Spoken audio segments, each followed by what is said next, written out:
আসসালামু আলাইকুম ফেসবুক বন্ধুরা, আমি একটা ভিডিও নিয়ে আসলাম। ওনার এটা বইলা বাড়ি বলে, ওনার স্বামীর বাড়ি মাথাপুর। 20 বছর আগে ওনার স্বামী মারা যায়। বাপের বাড়িতে ওনার আছে। কোনো ছেলে মেয়ে নাই, উনি আর বাপের বাড়িতে আছেন, বাইরে আন্ডারে আছেন। ভাইয়া একটু দেখভাল নিচ্ছে যতটুকু পারতেছেন।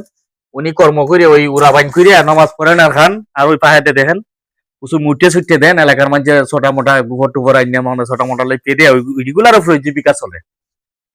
উনাকে গত রমজান আমি একটু হেল্প করছিলাম, 63টা পরিবার 10 কেজি করে পণ্য দিয়েছিলাম প্রবাসীদের অর্থ, এবং এখানের মেহানির মুরোনা ফাত থেকে দূরে আসাদ থেকে দূরিয়া প্রবাসী জাকির ভাই, কামরুল ভাই, এই সেলিম ভাই, যত ধরনের প্রবাসী আছেন যারা আমাকে এই ব্যাপারে হেল্প করছেন সবারই নাম কোয়া তো সম্ভবই না, কারণ ফলোয়ার এখন মানে 10,000 ফলোয়ার, 10,000 ফলোয়ার হলে 10 লাখ মানুষের কাছে ভিডিও গুলো যায়। এখন আমি কতজনের নাম বলবো? যারা দিচ্ছেন না তারাও দিচ্ছেন, যারা দিতেছেন তারাও দিচ্ছেন। তবে নতুন বাজারের ব্যবসায়ী ভাইদেরকে ধন্যবাদ দেই। মনে আলী ভাই ছেলে আজকেও এই ধরনের 9 পিস শীতের কাপড় দিচ্ছে মহিলাদের। চাচি, আপনি এই কাপড়টা পাইয়ে খুশি নি? খুশি, বলেন তো আলহামদুলিল্লাহ। আপনার মনের আবেগটা। আলহামদুলিল্লাহ, কাপড়টা শীতের কাপড়টা পাইয়া খুশি হয়েছি।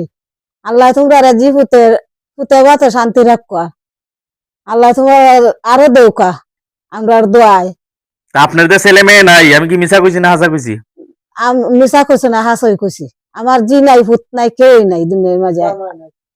জামাই নাই তো, এটা আমি কইছি। আপনার ভাই বর্তমানে এখন আপনার ভাই একটু দেখশুন নিন না। ভাই একটু দেখুন হের হের সংসার লইয়া হে ও।